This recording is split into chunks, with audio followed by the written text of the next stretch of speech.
ఎప్పుడు మనం ఒంటరి వారిగా నిరాశ చెంది దిక్కుమాల వారిగా ఉంటామో అప్పుడే తను కలుగు చేసుకొని ఆయన మనకు సహాయాన్ని చేస్తాడు. ఎలాగానంటే యాకోబు ఒంటరిగా కర్రపట్టుకుని వెళ్ళినప్పుడు ఆ రాత్రి నా జీవితం తెల్లారుతుందో లేదో అనుకుంటున్న యాకోబుకు దేవుడు ప్రత్యక్షమై, ఇలా చూడు యాకోబు, నేను నిన్ను తూర్పుకి పడమటికి దక్షిణానికి ఉత్తరానికి నేను ఏం చేస్తానంటే వ్యాపింప చేస్తాను. నువ్వు ఎప్పుడు కర్ర పట్టుకుని వెళ్తున్నావు కానీ మళ్ళీ ఇక్కడ ఇదే దారికుండా వచ్చినప్పుడు నువ్వు దాసి గొర్రెల మేకలతో సర్వ ఐశ్వర్యంతో వస్తావని ఆ ఒంటరితనంలో ఉన్న యాకోబును దేవుడు ఏం చేశాడు? దర్శించాడు.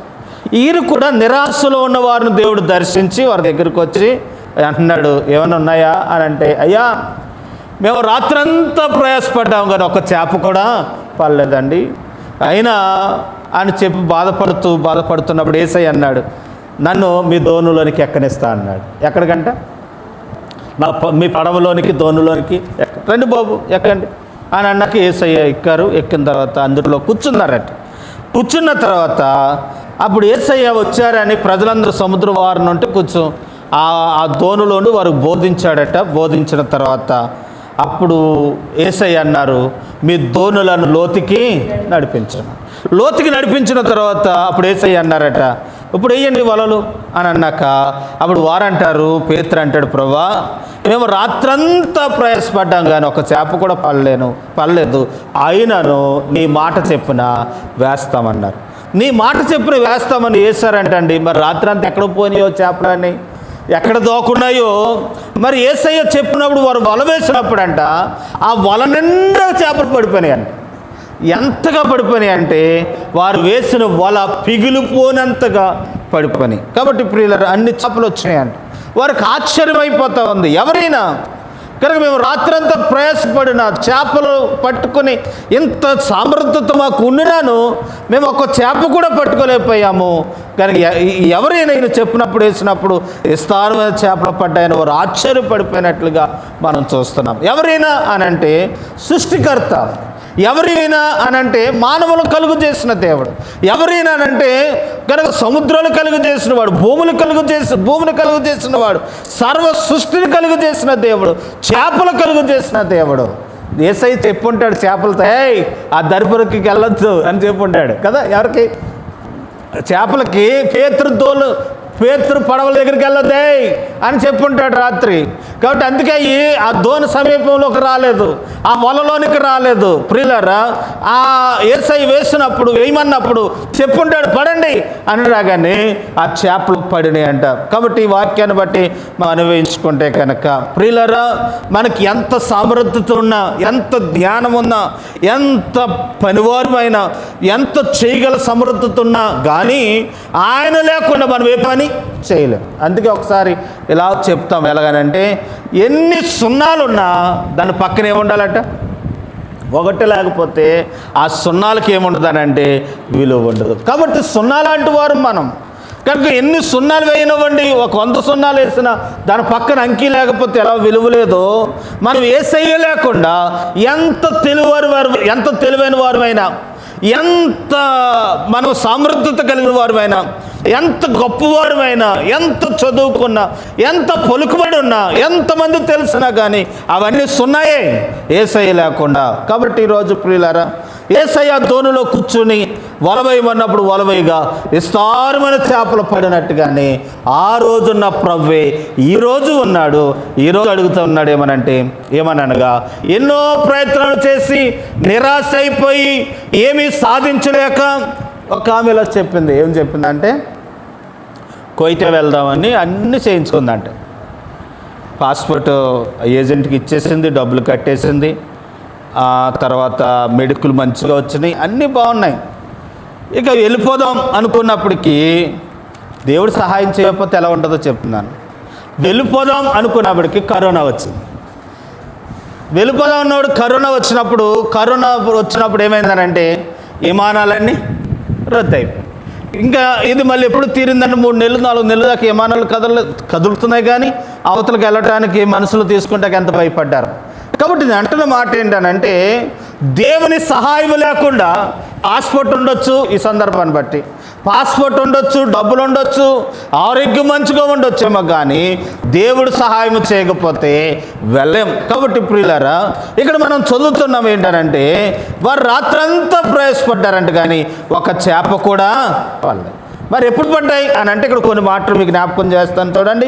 ఇప్పుడు చదువుదాం రండి, చదవండి. జన సమూహము దేవుని వాక్యం వినుచుచు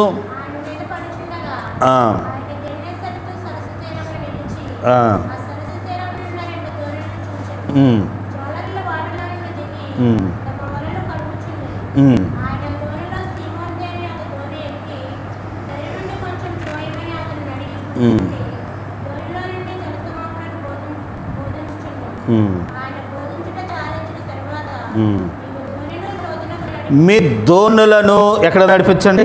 లోతుకి నడిపించి చేపల పట్టుటకు మీ వలలను వేడించండి. ప్రియులారు చూడండి, కనుక రాత్రంతా ప్రయాసపడిన వారి దగ్గరికి వచ్చి ప్రభు అంటున్నాడు, అలాగైతే నా మాట వినండి, మీ దోణులను ఏం చేయండి? లోతుకి నడిపించి. ఇలా చెబుదాం ఏంటనంటే, ఇలా జ్ఞాపకం చేసుకుందాం. ఇక్కడున్న వరకే కాదు, కొంతమంది బయట వారు కూడా వింటున్నారు కాబట్టి చెప్తున్నాను. ఎన్నో ప్రయత్నాలు చేసి విఫలమయ్యావేమో, ఈరోజు యేసయ్య చెప్తాడు, నా మాటను, నా మాట వింటావా? నా మాటని ఏం చేస్తావని అంటే, నీ ధోనిని ఎక్కడ నడిపించు? లోతుకి నడిపించు. ఎంతకాలము పైన వారం చేసావేమో, ఈ రోజు నుండి నువ్వు కొంచెం లోతైన అనుభవం గుండా వెళితే గనక నీకు విస్తారమైన చేపలు పడతావు, విస్తారమైన ఆశీర్వాదాలు వస్తాయి. లోతైన అనుభవం అంటే ఏంటి అని అంటే చూడండి, ఒకసారి ఇక్కడ సందర్భం చూస్తాం. ప్రియులారా, లోతైన అనుభవం అంటే ఏంటంటే, మన ఆత్మీయ పాఠంలో యెహెజ్కేలు గ్రంథంలో 47వ అధ్యాయంలో ఇక్కడ ఒక మందిరం ఉందండి. ఆ మందిరం గవుట్టులో నుండి నీళ్ళు వస్తున్నాయంటండి. ఆ నీళ్ళు వస్తూ ఉంటే నీళ్ళు ప్రవాహం వల్లే వస్తూ ఉన్నాయంట. చాలా మొట్టమొదటిగానేమో గవుట్టులో నుంచి నీళ్ళు వచ్చినాయి. ఆ తదుపరి చూస్తే అది కొంచెం బోధులాగా తయారైందంట. ఆ తర్వాత కొంచెం చూసినప్పటికి ఏమైందనంటే చిన్న కాలువలాగా తయారైందంటండి. కాలువగా తయారైన తర్వాత అదే కాలువ సముద్రం వల్ల అయిపోయిందంట. అప్పుడు దేవుడు చెప్తా ఉన్నారు, నువ్వు ఆ సముద్రంలో 7 మూరలు కొలిచి నడువు అని చెప్పారట. 7 మూరలు కొలిచి నడువు అన్నప్పటికీ అతను కాలుకంటండి శీలమండలం లోతు వచ్చిందంట. చూడండి రమ్మా, యెహెజ్కేలు గ్రంథం 47వ అధ్యాయము అండి. ఆ మనుషుడు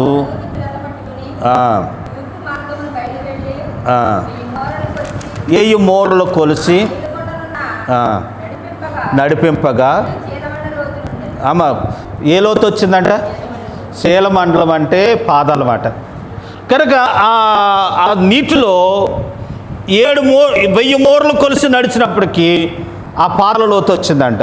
పాదాలు అనగా అర్థం ఏంటనంటే, పాదాలు అనగా మారు మనసు పొందటం, రక్షించబడటం. ఇలా చెప్తున్నారు. ప్రభు ఏం చెప్తున్నారంటే, నువ్వు రాత్రంతా ప్రయాసపడి నీకు చేపలు పడలేదేమో, లేకపోతే ఎంతో శ్రమించిన నీకు చేపలు పడినట్టుగా ఎన్ని ప్రయత్నాలు చేసినా నీ ప్రయత్నాలు సఫలం అవ్వలేదేమో. ఈరోజు నేను చెప్తున్నాను మాటను, నీ ధోనిని ఏం చెయ్యి? లోతుగా. అంటే మొట్టమొదటిగా నీవు మారు మనసు పొంది రక్షణ పొందాలి. రక్షణ పొంది నా వైపుకు తిరిగితే, నా తట్టు నువ్వు తిరిగితే, ఇంతకాలము ఎవరి తట్టు చూసావేమో, ఎవరెవరినో మొక్కవేమో, ఎవరెవరికి ప్రార్థన చేసావేమో, ఎక్కడెక్కడికో ఏమేమో గూళ్ళకు తిరిగావేమో, మంచిదే కాదంటలేదు.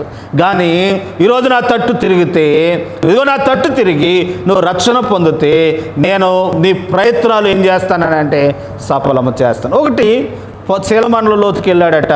సరిపోదా ప్రభా అని అంటే అప్పుడు మళ్ళీ అంటాడు, సరిపోదు, నువ్వు మళ్ళీ ఏం చేస్తావంటే ఇంకొక 1000 మూరలు కొలిసి లోపలికి వెళ్ళి అన్నాడట. ఇంకో 1000 మూరలు కొలవగా అప్పుడు ఆ వ్యక్తికంటండి మోకాలు లోతు వచ్చిందంట. ఆమె ఏ లోతు అంట అంటే, మన ఆత్మీయ జీవితంలో మనం ఏం చేస్తామనంటే లోతుకి వెళ్ళమన్న ప్రభు మాటను బట్టి ఏదో శీలమండలం లోతుకి వెళ్ళి ప్రభుని నమ్మేసుకుందాం, హల్లెలూయా స్తుతి మహిమ హల్లెలూయా అనేది ఊరుకుంటామంట. అక్కడ ఊరుకోకూడదు.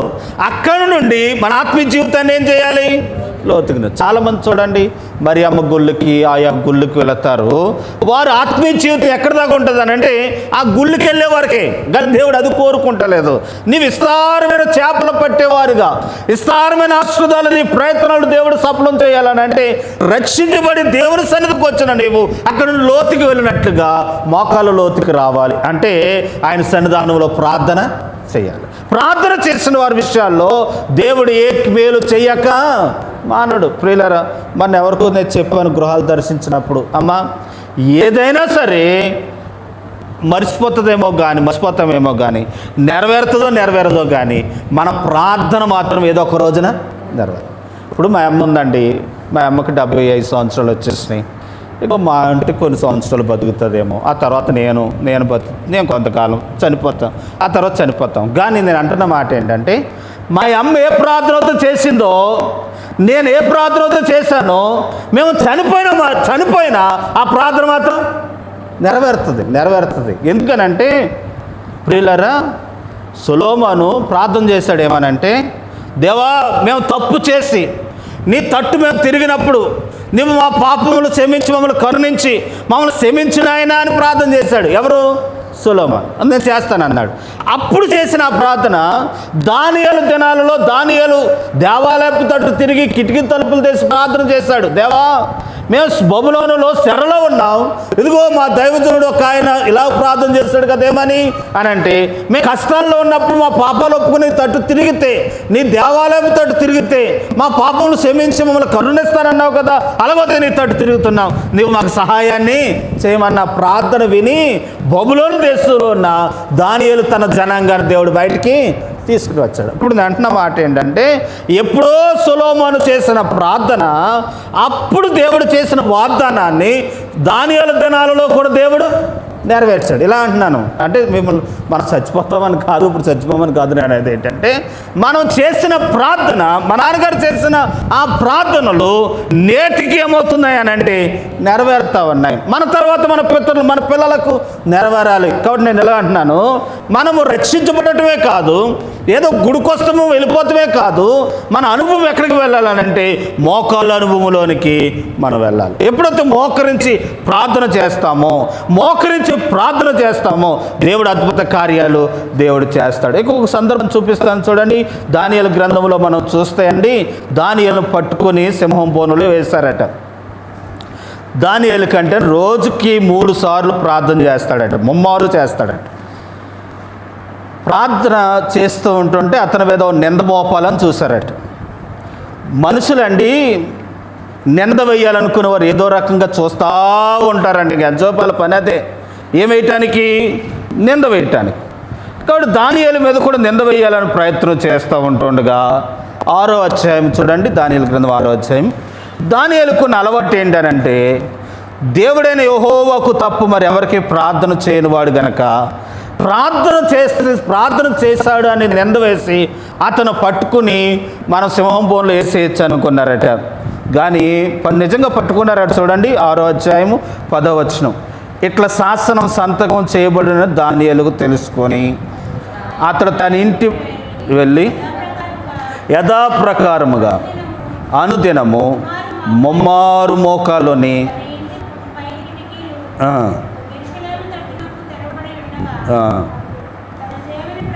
తన దేవునికి ఏం చేశాడట. నేను చెప్పాలనుకున్న విషయం ఏంటంటే అండి, అనుదినము ముమ్మారు మోకాలోని ఏం చేస్తాడట అండి?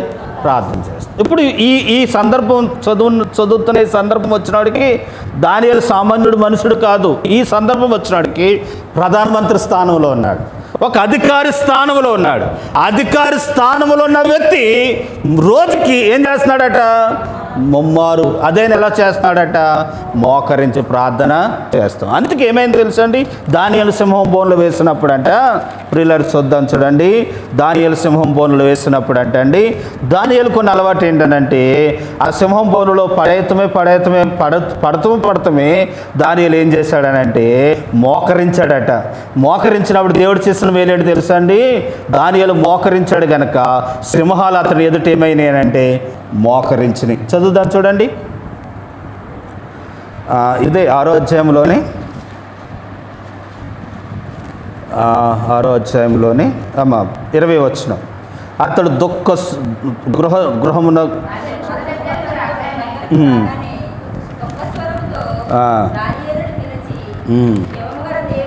జీవం గల దేవుని సేవకుడైన దానియేలు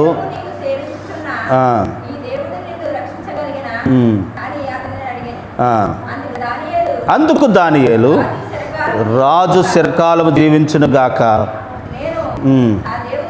నా దేవుని దృష్టికి నిర్దోషిగా కనపడుతును గనుక ఆయన తన దూతను పంపించి సింహములు ఏ హాని చేయకుండా వాటి నోటిని ఏం చేశాడట. ఎందుకు దేవుడు ముంచేశాడు అని అంటే, సింహాలట కుక్క పిల్లలాగా, పిల్లి పిల్లలాగా ఆయన ఎదుట అలాగ సాగిలు పడ్డాయంట, నోరు మూసేసుకున్నాయంట.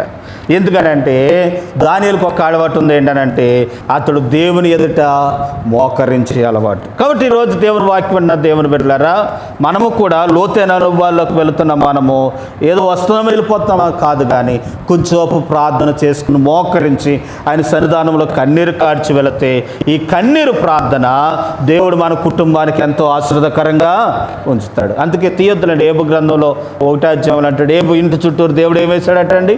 కంచె వేశాడు. కంచె ఎవరు వేశారు? దేవుడు వేశారు. కంచె వేయటానికి కారణం ఏంటి? ఏబు ఉదయమనే అరుణోదయం లేసి ఏం చేస్తాడట? ప్రార్థన. దేవుడు కంచె వేసే పని దేవునిది. మనం కంచె వేయకూడదు, దేవుడు కంచె వేస్తాడు. మనం ఏం వేయాలి? ప్రార్థన చేయాలి. మనం ప్రార్థన చేస్తే ఆయన కంచె వేస్తాడు. కాబట్టి ప్రియులారా, దానియేలు కూడా ముమ్మారు ప్రార్థించేవాడు గనక, మోకరించి ప్రార్థించాడు గనక అతను సింహాలు ఏమీ చేయకుండానట్లు దేవుడు అతనిని కాపాడాడు. సింహము నోర్లను మూసివేశాడు కనుక ఇలా అంటున్నాను ఏంటనంటే, దేవుని ఎదుట మోకరించిన వాడు, దేవుని ఎదుట మోకరించిన వారికంట లోకమంతా వారి ఎదుట మోకరిస్తుంది. ఎంత గొప్ప సంగతి తెలుసండి. ఈరోజు నరికేంద్ర వాళ్ళని, ఏసేంద్ర వాళ్ళని అన్న వాళ్ళే రేపొద్దున వారు పతనం అవుతారు. కాబట్టి ప్రియులారా, బైబిల్ గ్రంథంలో ఎంతోమందిని మనం చూస్తూ ఉన్నాం, మన జీవితాల్లో మనం చూస్తూ ఉన్నాం, ఎంతోమందిని మనం గమనిస్తూ ఉన్నాం. ఆలోచించండి ప్రియులారా. నేను ఎలా అంటున్నాను, కఠినంగా అంటున్నాను అనుకోవద్దు. ప్రార్థన చేసిన వారు జోలికి వచ్చిన వారు అండి, వారి జీవితంలో మళ్ళీ కనపడరు. వారి చరిత్రలో ఇంక వారి చరిత్ర కనపడదు. కాబట్టి అలాంటి రాజులను మనం చూస్తూ ఉన్నాం, అటువంటి అధికారులను బైబిల్లో మనం చూస్తూ ఉన్నాం అనే విషయాన్ని మీకు తెలియపరుచుకుంటున్నాను. దానియేలు చంపాలనుకున్న వారే లేకుండా అయిపోయారు, కానీ దానియేలు మాత్రం తెలిసి ఉన్నాడు. ఈరోజు అంటున్నాను ఏంటంటే, ఈ అనుభవంలోకి వద్దాం. ఎవరికి భయపడొద్దు, ఎవరికి తల వంచొద్దు. దేవుని ఎదుట తల వంచండి, ఆయన ఎదుట మోకరించండి.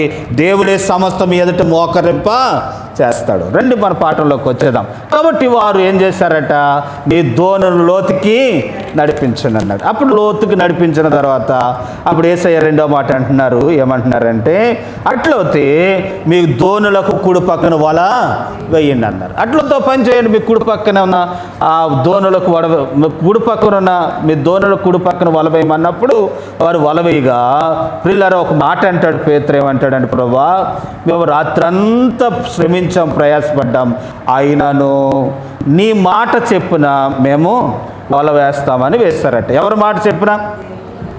యేసయ్య మాట, దేవుని మాట చెప్పున వల వేస్తారట. ఆయన మాట చెప్పున వల వేయగా మరి ఎక్కడ లేని చేపలన్నీ వలలో పడ్డాయట. వారు లాగలేకపోతున్నారట. అద్భుతం ఏంటి చెప్పండి. వీరు దోణి నిండిపోయిందంట. మరి పక్కనున్న దోణులు కూడా పిలిచి వారు దోణులను నింపారట. చూడండి 10వ వచనం.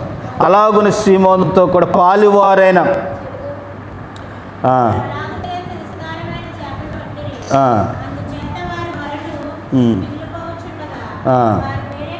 వారు వేరొక దోణులను తన పాలువారు వచ్చి వారికి ఏం చేశారట అంటే, వారు లాగలేనన్ని చేపలు లాగుతుంటాడు వారు పిలుస్తారట. పిలుచుతమే కాదంటండి, వారు దోణులు, వీరి దోణులు నిండి అంట. నిండుతమే కాదు, వారు దోణులు కూడా నిండినంతగా దేవుడు వారిని ఆశీర్వదించాడు. దేవుని ఆశీర్వాదాలు ఎంత గొప్పవండి. అందుకే కీర్తనలో ఏమంటాడనంటే 23వ అధ్యాయంలో దావీదు అంటే, నా గిన్నె నిండి పోలుసు. దేవుని ఆశీర్వాదాలు అండి ఏ కొరతగా ఉండదండి. ఎలా ఉంటుందనంటే నిండి పొల్లేవారిగా చేస్తాం కదండి. ఎక్కడ చూడండి, 5 రొట్లు 2 చేపలు 5,000 మంది తినగా, మళ్ళీ అక్కడ అంటండి పురుషులు 5,000 మంది ఉన్నారట. వారు కాకుండా పిల్లలు స్త్రీలు లెక్కేస్తే ఒక 20,000 మంది అవుతారేమో. వారందరూ తిని, అక్కడ ఒకసారి మాట ఉంటుంది, తృప్తి పొందిన తర్వాత, అంటే ఆ చివరున్న వాళ్ళకి అందరియా, ఇంక ఈ చివరున్న వాళ్ళకి అందరియా అని అందరికి అడిగి అడిగి పంచిపెట్టగా మళ్ళీ ఎన్ని గంపలు మిగిలినాయి అంటండి?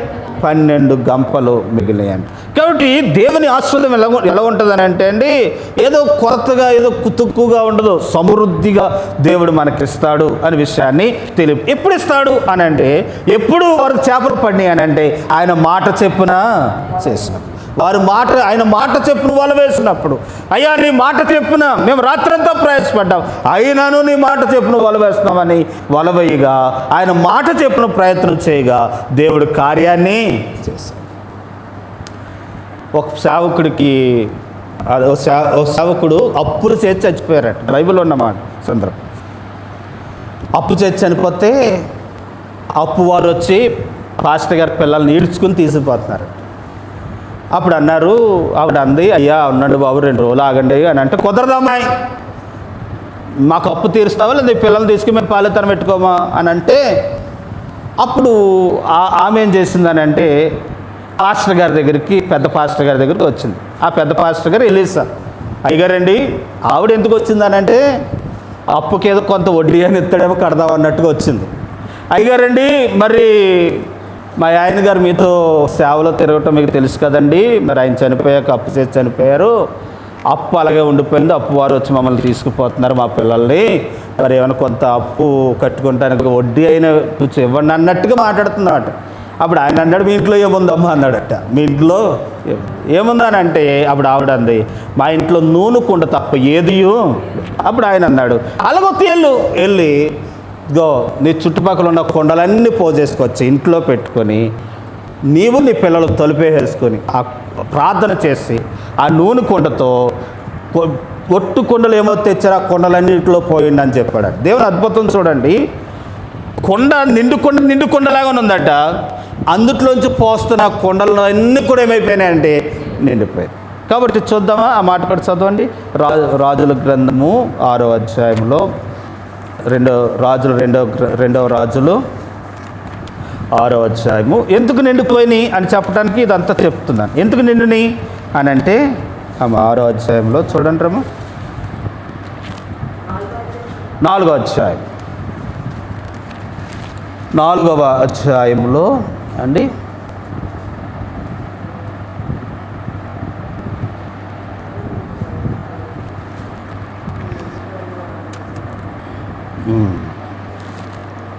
ఏమని ఉంటుందంటే, ఎలీసా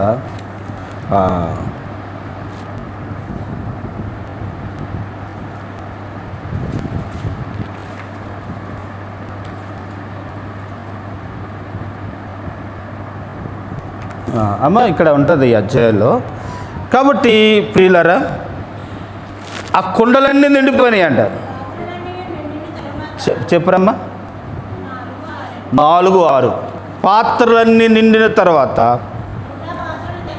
ఇంకా పాత్రలు తెమ్మని ఆమె తన కుమారులతో చెప్పగా, మరి ఇంకా అయిపోయినాయి అమ్మ, అందరిని అడిగేస్తాం, అందరూ ఇచ్చేస్తారు, అందరి దగ్గర తెచ్చేస్తాం, ఇంకెవరి దగ్గర కొండలు లేవంట అని అంటే, అప్పుడు సరేలే అని మళ్ళీ ఏం చేసిందంటే తలుపేసేసి గొల్లు పెట్టేసి మరి పాస్టర్ గారి దగ్గరికి వెళ్ళిందండి. ఆయన దగ్గరికి వెళ్తే ఆయన అన్నాడు, అమ్మ వచ్చావేంటమ్మా అంటే, అయ్యా మీరు చెప్పినట్టు చేసాము, కొండలన్నీ నిండిపోయాయండి, మరి ఏం చేయమంటారండి. అలాగ తమ్మేసి ఆ నూనెంతా అమ్మి నీవు నీ పిల్లలు అప్పులు తీర్చు సుఖంగా బతకండి అన్నారండి. 1 కేజీ మంచి నూనె ఎంత అమ్మ ఇప్పుడు? కేజీ మంచి నూనె ఎంత? 116 రూపాయలు ఎంతో ఉంది. నిన్న 180 ఎంతో ఉంది. కాబట్టి కొండలన్నీ నిండిపోయినాయి. మంచి నూనె కుండలు నిండిపోయిన కొండలు ప్రియులరా, ఎన్ని డబ్బులు వచ్చి ఉంటాయో ఆమె అప్పులన్నీ తీరిపోయినాయి అంటే. అంత మాత్రమే కాకుండా మా జీవిత కాలంలో ఉండేలాగా దేవుడు ఎలా వచ్చింది ఇదంతా అని అంటే, ఆయన చెప్పినట్లు చేసి, ఎలీసా చెప్పినట్టుగా చేసింది. ఈరోజు మనవతో ఏమంటామని ఏంటంటే మళ్ళీ చెప్పండి, కనుక ఏముందని అంటావా, కనుక నేను ఏదో సాయం చేస్తామని వస్తే నువ్వు నా దగ్గర ఏముందంటావా అని కచ్చ బిగించేదేమో, లేకపోతే గొడవెట్టేసుకుందామేమో. కానీ ప్రియులరా, యేసయ్య కూడా ఏమన్నాడు తెలుసా, వారికి మీరు పెట్టండి అని అన్నాడట. ఎవరిని? శిష్యులు. 5 రొట్టెలు 2 చేపలు పెట్టండి అని చెప్పాడట. వారు ఏమన్నారు తెలుసా? ఇంత సమయంలో పొద్దు గుగ్గిపోయింది, చీకటి అయిపోయింది, ఎక్కడికి వెళ్ళి తీసుకురాం, ఒక్కడే ఇద్దరా, 20,000 మంది ఉన్నారు, ఎక్కడ తీసుకురాం అని అన్నాడు. కానీ యేసయ్యకు తెలుసు ఇక్కడ 5 రొట్టెలు 2 చేపలు అద్భుతం చేస్తానని. కాబట్టి వారి విశ్వాసం పరీక్ష చేయటానికి మీరు పెట్టండి అన్నాడట. కనుక పెట్టడానికి మనం ప్రయత్నం చేసినప్పుడు ఆ కొంచెము దాన్ని ఏం చేస్తాడు? ఆశీర్వదిస్తాడు. సరే, మన గిన్నె నిండి పొల్లేవారుగా దేవుడు చేస్తాడు. ఎప్పుడు అనంటే ఆయన మాట వినాలి. నేను ముగిస్తున్నానండి, అంతా చెప్పడానికి సమయం చాలదు. కానీ వారు అంటూ ఉన్నారు, అలాగొస్తే నీ మాట చెప్పిన వల వేస్తామన్నప్పుడు, వల వేసినప్పుడు విస్తారమైన చేపలు పడిని. కాబట్టి ప్రియులారా, యేసయ్య మాట చెప్పులు చేసినప్పుడు విస్తారమైన చేపలు పడినట్లుగా మనం చూస్తూ ఉన్నాం. మా నాన్నగారు చనిపోయినప్పటికండి మాకు 30,000 అప్పు ఉంది.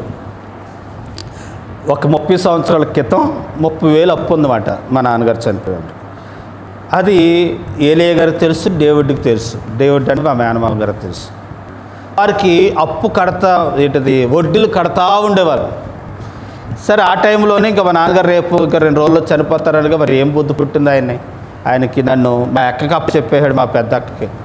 అమ్మా ఈయన్ని తీసుకెళ్ళి నువ్వు పెంచమ్మా, ఈయన్ని సరిచెయ్యి, నేను ఇంకా నా వల్ల కాదు అని వదిలేశాడు. నన్ను వదిలేస్తే అక్కడికి వెళ్తే మా అక్క ఏం చేసిందని పాలుతనం పెట్టిందన్నమాట. ఎందుట్లో? గేదెల దగ్గర పాలుతనం పెడితే సంవత్సరానికి 12 ఏళ్ళు మాట. 12 ఏళ్ళు వస్తే సగం ఇచ్చుకొని పట్టుకొచ్చి ఇక్కడ అప్పు తీర్చారు. కాబట్టి సరే, ఆ సందర్భాన్ని బట్టి నేను అంటూ ఉన్న మాట ఏంటనంటే, అటువంటి సందర్భాల్లో నుండి మా అమ్మ ఎలా తీర్చిందో మరి మేము అక్కడ 12,000లో సగం డబ్బులు ఇస్తే 12 ఏళ్ళలో కొంత ఇస్తే పట్టుకొచ్చి కట్టారు. మరి మిగులునే ఎలా కట్టిందో ఏం చేసిందో నాకు తెలియదు. మొత్తానికి ఒక సంవత్సరం అయినప్పటికీ మళ్ళీ మా అమ్మ మళ్ళీ నన్ను తీసుకొచ్చేసి సరిగ్గా ఇంటికి వచ్చేసినవాడికి ఎందుకు తీసుకొచ్చాను రా బాబు ఈడు అన్నట్టుగా నేను ప్రవర్తించాను. అంటే పెట్లు కొట్టడానికి, పొలాలంట, జాంకాయలు కోయటానికి, మామిడికాయలు కోయటానికి, కాలవంట తిరగటమే. కాబట్టి ఇదే పని మా పని. ఇలా ఉంటుండగా జోషి గారు వచ్చారు. ఇక్కడ ఏలుపూర్లో సభలో వచ్చారు. వచ్చి ఇక్కడ నోవహు గారు అని ఒక ఆయన ఉండాలి, ఎలాగున్నారంటే మొన్నే చనిపోయారండి, 2 నెలలు ఎంత అయిందో, సంవత్సరం అయ్యి ఉంటుందండి, 6 నెలలు అయ్యి ఉంటుందని అంటే వాళ్ళు పూర్తిగా తెలవక అలా చెప్పినప్పుడు అలా అవుతానే పలకరించడానికి వచ్చి నన్ను తీసుకుపోయాడు కూడా. ఈ అమ్మాయి అక్కయ్య ఎంతమంది పిల్లలు అని అంటే, అక్కయ్య ఎంతమంది పిల్లలు అని అంటే 6 ఆడపిల్లలండి, వీడు ఒక్కడే అని అంటే, ఏడాడు ఇలా రమ్మను అని అంటే, అప్పటికి సిరుగుపైన సొక్కాయి, సిరుగుపైన ఎక్కరేసుకుని తిరుగుతుంటున్నప్పుడు ఈడేనండి మాట వింటలేదండి అని చెప్తే, నాకు ఇచ్చేయమని నేను చేస్తాను, నేను సరి చేస్తానని కారులో మూట వేసుకున్నట్టు వేసుకుని ఎక్కడి నుండి తీసుకుపోయాడు. అదే వెళ్ళిపోవటం. ప్రియులారా గమనించండి, ఈరోజు మీతో చెప్తున్న మాట ఏంటంటే, అప్పులు చేసి చనిపోయిన దేవుడు అప్పులో దేవుడు ఉంచలేదు. గిన్నె నిండిపోలినట్లుగా దేవుడు చేస్తాడు. కాబట్టి ఈరోజు వాక్యాన్ని బట్టి చెప్తున్నాను, మాకు ఎంతో ఉందని నేను చెప్పటం లేదు కానండి, ఈ రోజున సమృద్ధిగా ఆహారం తినగలుగుతున్నాం, ఈరోజు సమృద్ధిగా ప్రియులారా వస్త్రాలు కట్టుకోగలుగుతున్నాం. ఈ రోజున ఒకప్పుడు ఆహారము లేనివారు, వస్త్రాలు లేనివారు, కానీ మా గిన్నె నిండి పొల్లేవారుగా దేవుడు చేస్తారు. కాబట్టి ఆ మాట చెప్పుడు ఎప్పుడైతే చేస్తామో దేవుడు మనకు సహాయాన్ని చేస్తారు. 2 ఒకటి ఏంటనంటే ప్రియులారా, వారు దోణులను లోతుకి నడిపించారు. రెండోది ఏంటనంటే ప్రియులారా గమనిస్తే, రెండోది ఏంటంటే ఆయన చెప్పినట్టుగా చేశారు. తర్వాత చదువుతాను చూడండి, ఇంకో మాట చెప్పేసి నేను ప్రార్థన చేస్తాను. ప్రియులారా ఆయన చెప్పినట్టుగా చేశారట. ఇక్కడ చెప్పాలనుకున్న విషయం ఏంటంటే, యేసయ్య ఆ దోణిలో ఉండి వారికి ప్రకటన చేస్తున్నాడట. 5వ అధ్యాయం చూడండి, 5వ అధ్యాయం 1వ వచనం చదవమ్మా. జనసమూహమును దేవుని వాక్యమును వినుచు ఆయన మీద పడుచుండగా ఆయన సరస్సు తీరమున నిలిచి ఆ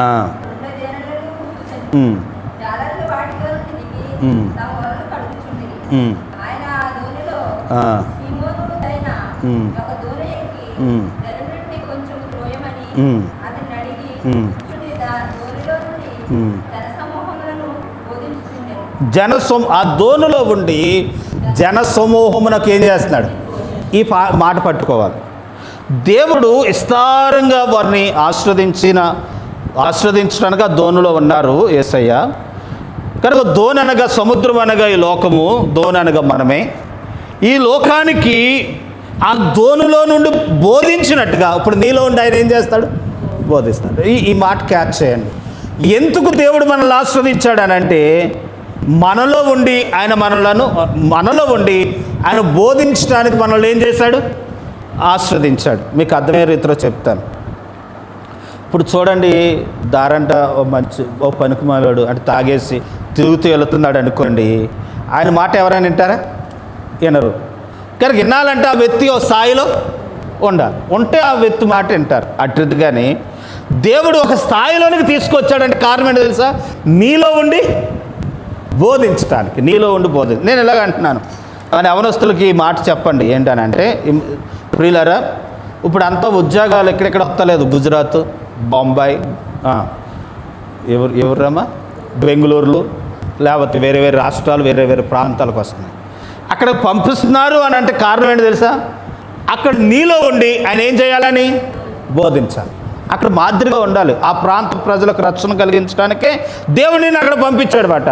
కానీ వారితో కలిసి సినిమాలు చూడకూడదు, వారితో కలిసి తండ్రులు ఆడకూడదు. సరే, ఆ దూరాలు అలా వదలండి. మీరు ఏ ప్రాంతాల్లో దేవుడు మిమ్మల్ని దోణుల్లో ఉండి వాడుకోవాలనుకుంటున్నాడో ఆయన మీలో ఉండి వాడుకోవాలని కోరుకుంటున్నాడు. ఆయన పని కొరకు వాడబడి వారిగా ఉండాలంటే ఓ మాట చెప్పనా, నీ ఇతరులకు ఏం చేయాలి? బోధించాలి. యేసయ్య గురించి చెప్పాలి. ఏమి చెప్పక్కర్లేదు, నీకు జరిగిన అద్భుత కార్యాలే చెప్పాలి. ఏమండి, ఒకప్పుడు ఏముండేది కాదండి, దేవుడు మమ్మల్ని ఆస్వాదించాడండి. ఒకప్పుడు అండి ఇల్లు లేదండి, దేవుడు ఆస్వాదించాడండి. ఒకప్పుడు పిల్లలు లేరండి, అంటే ఆయా సందర్భంలో ఒకటి, ఆ సందర్భాల్లో చెప్పరు. పిల్లలు లేనప్పుడు అండి చాలా అవమానాన్ని ఎదుర్కొందానండి, అందరూ హేళన చేశారండి. దేవుడు ప్రార్థన చేసుకున్న పిల్లల్ని ఇచ్చాడు. అంటే ఇప్పుడు ఏం చేసేసినట్టు మీరు అని అంటే బోధించేశారు యేసయ్య మాటలు. అందుకే దేవుడు మీకు పిల్లల్ని ఇచ్చాడు, అలా బోధిస్తావని. అందుకే దేవుడు మీకు ఆశీర్వదిస్తారు, అలా బోధిస్తారని. అందుకే దేవుడు మీకు ఉద్యోగం ఇచ్చాడు, అలా బోధిస్తారని అన్న విషయాన్ని మీరు ఆలోచించడం ప్రభు పేరట మనం చేస్తున్నాను. లోతుకి వారు వెళ్ళారట. లోతు అనగా మోకాళ్ళ లోతులోకి వచ్చారు. తర్వాత మొలలోతులోకి వచ్చిందంట. మొలలోతు అనగా సత్యములో ఏమవ్వాలి? నిలబడాలి. ఆఖరుగా ఏదలేని లోతులోనికి వచ్చారట. అంటే పరిశుద్ధ ఆత్మ అనుభవంలోనికి వారు వచ్చేసారు. అట్టి అనుభవంలో మనం కూడా ఉండేవారంగా ఉండాలని కోరుకుంటే ఇంకా చూపించనండి, వివరించేసి వదిలేస్తున్నాను. ఏంటంటే మనం రక్షించబడిన తర్వాత ప్రార్థించాలి. ప్రార్థించిన తర్వాత సత్యములు ఏమవ్వాలి? నిలిచి ఉండాలి. తీసావమ్మా? శ్యామల గారు తీసారా? ఎహెస్కేల్ తీసారా? సరే, వదిలేండి. ప్రియులారా, గమనించండి, ఆ సత్యములో ఏ దేవునితో నమ్మమో ఆ దేవుని కొరకు నిలబడాలి. నాలుగోది ఏంటనంటే ఆనందములో, ఆ సంతోషంలో ఏమవ్వాలనంటే సంతోషంలో ఆనంద పరవశమై ములిగి తీరేవారంగా మనం ఉన్నప్పుడు అప్పుడు దేవుడు మనకు సహాయాన్ని చేస్తాడు. అటు వారికి మనం ఉండాలని ప్రభు పేరట మనం చేస్తున్నాను. ఈ లోకంలో పరలోకంలో కూడా దేవుడు మనకు ఆనంద ఆశ్రదాలు దేవుడు అనుగ్రహిస్తాడు. అక్కడ రాయబడుతుంది ఆ అధ్యాయంలో ఏంటనంటే, వారు అవతలకు వెళ్ళిన తర్వాత, ఏదలేనంత లోతుకు వెళ్ళిన తర్వాత అవతలకి ఒడ్డుకు వచ్చిన తర్వాత అక్కడ నెల కాసే కాయలు ఉన్నాయంటండి. ఈ ఆహారం నాకు ఎంతో మంచిదట. అవి తిన్నవారు వారికి ఎన్నడూ రోగము రాదని ఉంటుంది. అది పరలోక ఆశ్రదం. కాబట్టి ఈ 4 లక్షణాలు కలిగిన వాడు ఆఖరికి ఎక్కడికి వెళ్ళిపోతాడు? పరలోకానికి వెళ్ళిపోతాం. కాబట్టి ఈ లోకములో మనం రక్షించబడాలి, ప్రార్థన చేయాలి, సత్యంలో నిలిచి ఉండాలి, పరిశుద్ధాత్మలో పరవశించిపోయి ఆనందించిన తర్వాత ఆఖరిని దేవుడు పరలోకంలో దాగి ఉన్న ఆ జీవవృక్ష ఫలాలు దేవుడు మనకిస్తాడు. అటు వారిగా ఉండేవారుగా భూమి మీద ఉండగా ప్రార్థిద్దాం, దేవుని సహాయం కోరదాం, సంఘం కొరకు ప్రార్థన చేద్దాం. గలిబిల నుండి దేవుడు తప్పించలాగున, సంఘములో అనేక మంది రక్షించబడేలాగున, దేవుని పని కొరకు సాగేలాగిన, దేవుని పని కొరకు నిలుచుండేవారుగా, దేవుని పని చేసేవారుగా ఉండాలని కోరుకుందాం. అటుగా దేవుడు మనకు సహాయం దయచేసేలాగా అలా ప్రార్థన చేద్దాం. అట్టి కృప దేవుడు మనందరూ దయచేయను గాక. ఆమేన్. తలలు వంచుదాం, కళ్ళు మూసుకుందాం, ప్రార్థన చేద్దాం. ప్రార్థన చేసుకుందామండి. కూర్చోపు. ప్రియులారా, చాలా ప్రయాసలు పడి చాలామంది అనేక తిప్పలు పడి సంపాదించామని ప్రయత్నాలు చేస్తూ నిరాశ చెందిన వారిని చూస్తూ ఉన్నాం. అటు వారిలో మీరు ఉంటే కనుక ఈరోజు అటు నిరాశ నుండి భాగ్యవంతులు అవ్వాలనంటే, ఆ నిరాశ నుండి విడుదల దీవించబడాలనంటే ఇదిగో దానికి పరిష్కారం యేసయ్య చెప్తా ఉన్నాడు. దాన్ని నీ దోణిలోనికి ఎక్కనిస్తావా, నీలోనికి రానిస్తావా, నీ హృదయంలోకి రానిస్తావా అని అడుగుతా ఉన్నాడు. అప్పుడు పేతురు అంటున్నాడు, రండి బాబు అన్నప్పుడు ఆ దోణిలోనికి ఎక్కిన తర్వాత యేసయ్య చెప్తా ఉన్నాడు, నా మాట వింటావా? ఈరోజు ఆయన చేర్చుకున్నా నీవు ఆయన మాట వింటావా? అట్లయితే నీ లోతుకి నడిపించు. ఇంకెంతసేపు పైనే కాక లోతైన అనుభవాలు గుండా మనం వెళ్ళాలి. లోతులోకి వెళ్ళిన తర్వాత నీ వల వేస్తావా అని చెప్పారు. కాబట్టి యేసయ్య వారు అంటున్నారు, అయ్యా మేము రాత్రంతా ప్రయాసపడ్డాం, అయినా నువ్వు నీ మాట చెప్పున చేస్తామన్నారు. కాబట్టి ఈరోజు రాత్రి ఆయన మాట చెప్పున ఏ పని చేసినా అది దేవుడు సఫలతను ఇస్తాడు. ఇవ్వగల దేవుని సన్నిధానంలో ప్రార్థన చేసుకుందాం. అలాగూ ప్రార్థన చేసుకుందాం. ఒకరిద్దరు